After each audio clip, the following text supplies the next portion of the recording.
Hello and welcome to the Growing Healthy Families podcast. I'm your host, Dr. Scott Haggerty. On this show, I interview the world's top health experts so that you can know with certainty what it takes to give your family a life of epic health and wellness. As parents, we don't want to see our kids struggle. I knew that he had the potential, and I knew that something needed to be done. It was hard. We would get frustrated. We didn't know how to deal with it. I was more emotional about it. Sure that, we're here. Amen to that, brother. Amen to that. Hello, moms and dads, and welcome to the next episode of the Growing Healthy Families podcast. So, moms and dads, I'm super excited to do this episode because the organization that we are a member of, called the National Family Wellness Alliance, they have just begun a project that I honestly couldn't be more proud of if I tried. So the founder of the National Family Wellness Alliance, Dr. David Jackson, he has been championing research to help kids with neurodevelopmental challenges for years. His passion is for all of our children to live a life of optimal health, optimal function, to not struggle. And so he has been, for many, many years, he was a practicing clinician who was, driving in his community to try to help to raise awareness about why kids were struggling with ADHD, and dealing with the issue that so many moms and dads struggle with is that the options seemed very limited. There wasn't a lot of great research that was being done on ways to improve brain function in kids that are struggling with ADHD. And so in his practice, he had a chiropractic practice, a pediatric chiropractic practice, in which he saw life-changing effects in the kids that he was caring for. His practice was, focused heavily on kids with ADHD.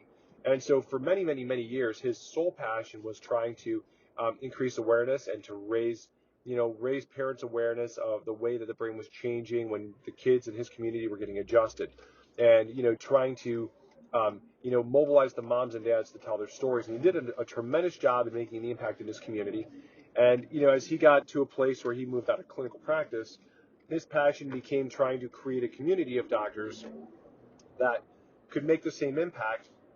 And one of the limitations that we all live with in clinical practice is that what I see inside my doors is if we do not have the proper research vessels in place, it's difficult to be able to communicate what we're seeing, which is absolutely phenomenal results, to you, the public, and to the larger healthcare community, so that they can understand the real changes that we see here, not just anecdotally, but clinically. And so, his passion for a long time had been trying to find ways to increase the impact, try to get the message out. And over the course of the last quite a while, he's really been driven to try and increase research. And so at an event that they just hosted recently out in San Diego, they announced the single largest pediatric research initiative in history. What they're doing is the doctor group that we were a part of, which is several hundred pediatric chiropractors nationwide and worldwide, we are going to be contributing data and money to a research group out of New Zealand so that they can go through and start doing the highest level research that's ever been done on and in full demonstration of what is happening inside kids' brains and why their brains change in the ways they do when they get adjusted. So that they can get all of the things that we've been seeing here for many, many years in our chiropractic practices in large-scale studies out to the research journals to get them published. And moms and dads, listen, there's been research, right?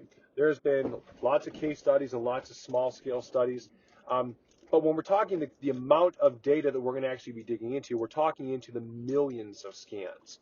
And that is a massive amount of data that when it gets compiled, organized, and put into the literature, it is going to literally be able to go and change the game of what the research journals see and how, in turn, you, the general public, see the effects that we're getting for the kids that we care for in our practices. And I'm super excited about it because I know the things that I see here in my practice and have for many, many years. But if you're not getting mainstream media telling you that this is happening, then oftentimes the people who need the care the most are not having proper access to this information. So this is a massive, massive deal. So I'm super excited about this because this research project is going to do some really, really major things. It's going to get massive exposure to the people who need to hear it, right? Because if you're listening to this, you're more than likely a mom or a dad or a loved one of someone that has a child that is struggling with some type of neurodevelopmental challenge, whether it's ADHD or it's sensory processing or it's oppositional defiant disorder, or you name any of the number of different challenges. And so if you have never heard of this, right, that's a bad thing. And so Dr. Jackson created this large-scale research project that all of the doctors that are part of the organization, the National Family Wellness Alliance, we will be all contributing funds into the research pool to help to drive the research so that the doctors, the PhDs can then now be able to have the resources necessary to get the data out there, get the research compiled, and then get it out to the mainstream public. Because moms and dads, I mean, honestly, when it comes to the things that we see, I wish that every single one of you could come and spend a day in my doors and hear the stories, all of the successes that we get to hear, that we get to see firsthand. I mean, I had a mom yesterday who came in and she's nearly in tears because her 2.5-year-old daughter, who they are told is on the spectrum, is beginning to talk, not just a little bit. Like, she was at speech therapy and she's saying, "Wheels on the bus go round and round from beginning to end." When we started in care, 1 or 2 words was about all they could get out of her. And now she's at a point where she's singing songs. 2 months of care, and we're seeing that. This is a little girl who couldn't get her hair cut, who got a haircut over the weekend, and when the hairstylist was trying to do her normal distraction, she pushes her hand away and said, "Get away," right? They're starting to have conversations. I mean, she was telling us about how her dad was giving this little girl applesauce. And the little girl goes, "Awesome." And mom looks at the little girl and says, "Did you just say awesome?" And the little girl looks at her and goes, "I know," excitedly. And she looked at her, she goes, "Are we having a conversation right now?" Because for the first time, they're seeing her interacting. Now, significance, moms and dads, if you have a child that is struggling with any type of a speech delay, but especially when it comes to autism, she's interacting. That is massive brain connection for her to interact with her mom and dad in the way that she is. And the changes that we've seen with this little girl are so much farther than that. But just a small snippet of some of the changes that they have seen in a very, very short period of time. But if you don't hear about this stuff from research, we can only do so much in social media, right? We don't have pharmaceutical company budgets to be able to get out there and spend billions and billions of dollars, ironically more than what they spend on research, to get the message out to you. So what we need to do is we need to be extremely organized in getting all of our doctors to contribute to these research funds, which is what we're doing, so that we can get the things that we see in our offices out to you. To you, the moms and dads who need to see this, you need to hear this, you need to have access to it so that you can help your kids in the ways that can change their lives. Because, I mean, listen, moms and dads, every time that I have a parent that comes in and their child has been struggling for years and they've been told that the only way that your child's ever going to have a better quality of life is you have to put them on a mood altering drug, or that they have to be on stimulants forever, my heart sinks a little bit, because I don't think that it's okay that all of our kids are on drugs. I don't think that, because there's research, there's evidence, and there's social evidence of what it does to our kids. Not only does it numb a lot of the kids, but there are so many research studies, there's so much clinical proof, there's so much evidence in our world that it makes kids suicidal, it makes kids homicidal. I mean, who wants that for their child? Right? When you can do something that does not require your child to have drugs, that can get to the root cause of what is driving the background noise that's caused that child's brain to not function like it should, and you can start the process of calming down and reorganizing that brain and help to get that child back on track to the quality of life that they should have lived, and you never had to put a drug in their system, how amazing would that be? That's what's supposed to happen. The whole order of things should be reversed. When we have kids that are struggling with these neurodevelopmental disorders, the order should be you get them into a pediatric chiropractor. Let the pediatric chiropractor, who's trained specifically to work with these things, do their job analyzing what is happening with the child's nervous system, right? And hopefully they're seeing them right after they're born. Because you know what happens if we can see them right after they're born? Then we stop the vast majority of this, because all of these things are started from in utero stress, birth process. All of these things are major triggers. I did a video about this not that long ago, in one of our podcasts and several in my office where we talked about this, that we know that early exposure to stress drives these processes. Well, birth process is the primary driver that sends so many of these processes through the roof. And so if we could get in front of it, if we could change the way that children enter the world and how their nervous systems adapt to and respond to stress, and we get a lot of the factors that cause these progressive disconnections of the brain out of the way, then we can change the path of kids having neurodevelopmental disorders altogether. But that only happens when we have enough people out there who know about it. When we have enough research that's hitting Fox News and CNN and MSNBC and all of the TV stations, because these people who are out there who are combing for stories all of a sudden start seeing, these treatments, these things that we're doing here in our offices are getting results that are uncommon, that are changing kids in ways that no one else ever could. And it all happens when we get to a place where progressively more and more of these research studies are getting in the hands of the right people. Because, one of the greatest frustrations that we have as doctors in pediatric chiropractic practices is we wish you knew what we knew. If you knew what we knew, if you saw what we saw on a daily basis, it would literally revolutionize the way that we evaluate, the way we think about health, the way that we take care of our kids. Because, when I got into this, I got into pediatric chiropractic to help my little girl, struggling mightily, man. And I've done some other videos talking about this, but we had to help her because she was having sensory issues and anxiety issues and emotional dysregulation issues. She was all over the place. She was struggling in life. And my wife and I reached out, and we've ended up working with a Dr. Tony Ebel, who's part of the National Family Wellness Alliance, and he taught us how to help our little girl. He and Dr. David Jackson, they'd created this incredible program because they knew that they could not care for every kid themselves, and they had to teach, recruit, and mobilize doctors like me so that we could get out there and we could do the work, and we could get on the ground floor, and we can help the moms and the dads, and we can educate, and we could do the work of getting kids into our doors, and we could get out there and help kids and change the quality of their life and change the direction of their life and prevent them from going down the road of being stuck on meds for the rest of their life. Change the algorithm. Make this first. Meds should be the absolute last resort for every kid, not the first thing. But what we see happening now is we see little kids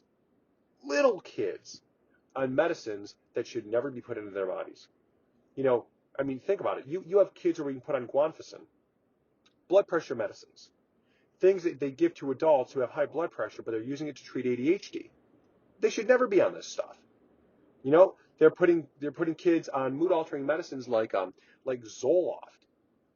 You should never put a kid on that. They have no research, no idea what in the hell it does to their brain. They should never put them on this stuff. And they wonder why their kid is saying, I want to kill myself. Or that, they're having these crazy thoughts and behaviors that they've never seen from them before. Because that's what those medicines do.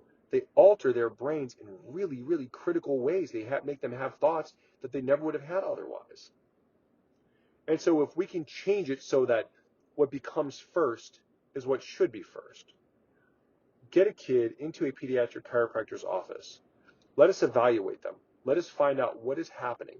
Let us see what's going on in their nervous system and change things so that when they get in, if there are things that happen as a part of the birth process or the process of pregnancy that cause moms significant stress, and we can see what the effect was on that child's body and on their nervous system, then we can intervene in the safest, most gentle way possible with adjusting.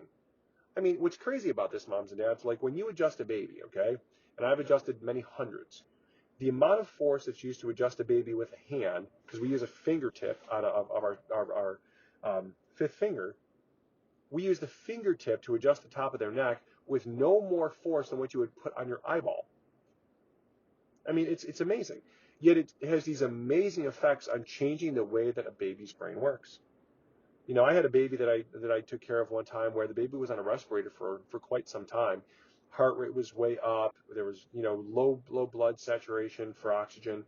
And, I ended up coming over to the house and we adjusted the baby for mom and dad, and we watched heart rate went down, blood oxygenation went up, baby started to latch and feed right away, and it was a huge change for quality of life for that baby.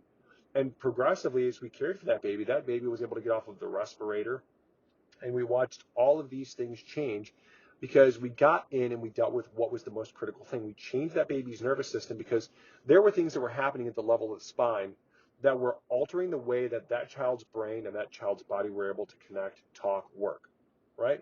And it's funny, like when I'm in my practice, I talk with kids about these really basic concepts of communication. And when we talk about how the brain and the spinal cord work, they're connectors, they're communicators.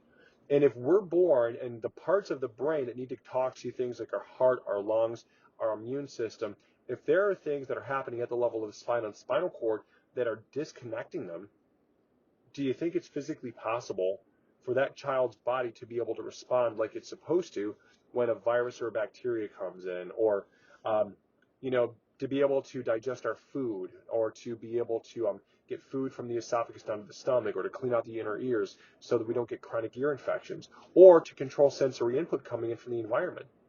Moms and dads, it's not possible, because the evidence has been there for years, right? Like in neuroscience, they talk about these things like gate theories, that something's always coming into the brain. The brain is either getting proprioceptive input from motion sense, with the vast majority of that information coming from the spine, or it's getting this stuff called nociception, which creates noise and stress response that disorganizes sensory input.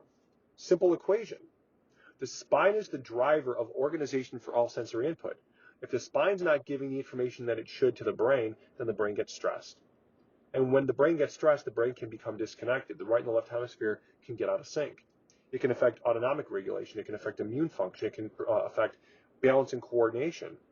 But if you're not getting this information, how can you ever have the awareness that, oh, the right solution, the thing that I should have done all along, is get my child into a pediatric chiropractor who knows how to look at that, who understands what's happening with my child, who's able to do the adjustments necessary to get my child's brain, nervous system, immune system, all of those things working the way they're supposed to.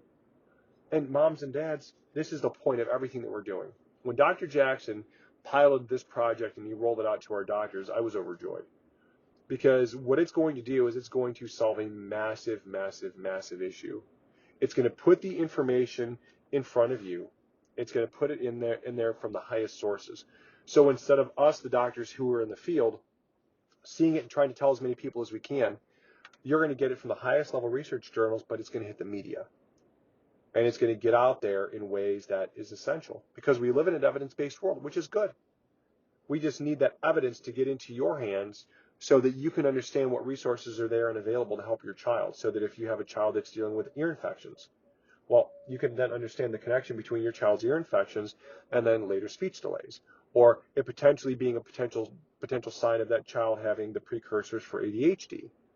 Understanding that these things are a cascade of events that we can predict from early neurological effects.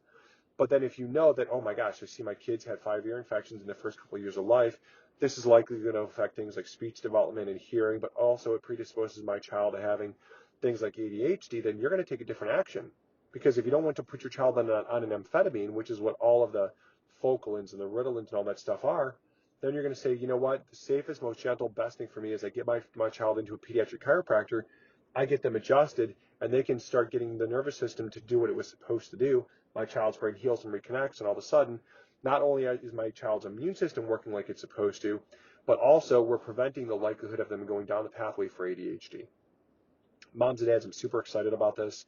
I'm thankful to Dr. Jackson for the work that he's done in piloting this, because he's worked his tail off to get all of the pieces and parts together so that we can drive the funding, so we can get the research pieces together, so that he can get the right people on board, the right researchers on board. And over the course of the next months and the next years, moms and dads, we're going to change things. We're going to get the right resources to you so that your kids can live the life that they should, but you're going to get the research in front of you so you know where to make your decisions, what you need to be doing, and then you can find the right providers to get you the resources that you need. So just wanted to spend a minute to tell you this, moms and dads. If this was useful, if you found this interesting, let me know. If this is something where you're interested in perhaps donating yourself to the National Family Wellness Alliance Pediatric Research Fund, let me know and we can get you connected. And once the links become available, we'll also get this set up here on the podcast pages so that you can begin to donate as well. Because, I mean, honestly, moms and dads, we need to get as many people mobilized as we possibly can to get in, drive the research, help these kids, start donating the money, and help to change things so that we're not, looking at first line of care, first line of treatment as being, amphetamines and mood altering medications that can, potentially negatively affect these kids' quality of life for years to come. Okay. So get the message out, moms and dads. Tell your friends, tell your loved ones. Share this podcast with as many people as you can. Help me to get the word out. Okay. This is Dr. Scott with the Growing Healthy Family podcast. God bless you guys. Be elite. Thank you for listening to the Growing Healthy Families podcast, the world's #1 source for health education. Make sure to go to iTunes or wherever you listen to podcasts and give us a review. Make sure to follow us on social media at the links listed in the show notes, and let us know what area of health you are struggling with so we can get you and your family on the road to epic health.